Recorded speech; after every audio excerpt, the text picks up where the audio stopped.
আসসালামু আলাইকুম, ভালো আছেন? আপনার নাম কি? মোহাম্মদ পিয়াস। তো অনেকগুলো সুন্দর আইটেম বিক্রি করেন, তাই না? এখানে তৈরি করেন তো? অনেক কাস্টমার দেখেন, খুব চমৎকার হয়ে যাচ্ছে, খাবারগুলো টেস্টি, সব ঠিক আছে, কিন্তু একটু ঢেকে রাখতে হয়তো, তাই না? এখানে গাড়ি ঘোড়া চলছে না প্রচুর পরিমাণে? ধুলাবালি উড়ে না? ধুলাবালি উড়ে তো, আর এই ধুলাবালিগুলো খাবারে পড়ে, আর খাবারে পড়লে এই খাবারগুলো খেলে আপনার জন্ডিস, আমাশয়, ডায়রিয়া, তাই না? এই রোগগুলো আক্রান্ত করতে পারতো। স্লো পয়জন আপনি দিয়ে দিচ্ছেন। এখানে একটা র্যাক করতে পারেন না? র্যাক গ্লাস সিস্টেম থাকবে, বাইরে থেকে দেখা যাবে, ভিতরে খাবারগুলো থাকবে, প্রোটেকশনে থাকলো। আইনে বলা হয়েছে যে এই যে খোলা অবস্থায় খাবার রেখেছেন, অবৈধ প্রক্রিয়ায় পণ্য উৎপাদন বা প্রক্রিয়াকরণ 1 লক্ষ টাকা অর্থদণ্ড অথবা 2 বছরের কারাদণ্ড অথবা উভয় দণ্ড হতে পারে। আপনার র্যাক করতে কত টাকা লাগতে পারে আনুমানিক? 20,000 টাকা। 20,000 টাকা। এখন যদি আপনাকে 1 লক্ষ টাকা অর্থদণ্ড দিই, তাহলে আপনার তো 20,000 টাকায় যে র্যাক করলে আপনি জরিমানা বেঁচে যেতেন। এটা ভালো হবে না জরিমানা দেওয়া ভালো হবে? গ্লাস সিস্টেম করাটাই ভালো হবে।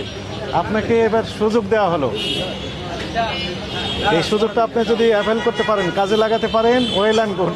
আজ না পারেন, এরপরে আপনি দণ্ড খাবেন। আমি কি খারাপ কথা বলেছি না ভালো বললাম? মানবেন এটা? আরে তেলটা দেখেন তো খুব খারাপ অবস্থা হয়ে গেছে।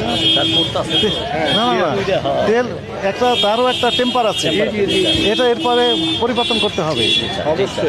একদম এই তেল আর ব্যবহারের উপযোগিতা নাই, এটা পরিবর্তন করতে হবে। হ্যাঁ, পরিবর্তন করে ফেলে। আর ওই যে ওইগুলো রাখতেছেন, হ্যাঁ, নামটা কি? হ্যাঁ, আচ্ছা, হাতা বলেন।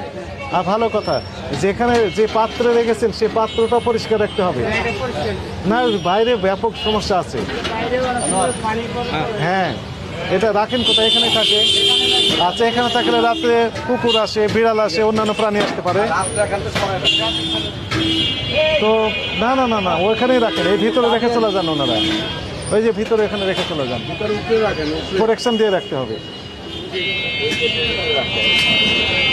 এইখান থেকে আমাদের খাবারগুলো অনিরাপদ হয়ে যাচ্ছে। এই খাবারগুলো নিরাপদ করার দায়িত্ব আপনার, 100% আপনার দায়িত্ব।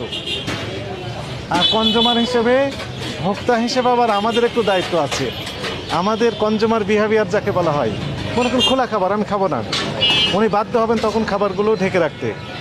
পোড়া তেল দিয়ে তৈরি করছে, আমি খাবো না, তাহলে উনি বাধ্য হবেন এই তেলটা পরিবর্তন করতে।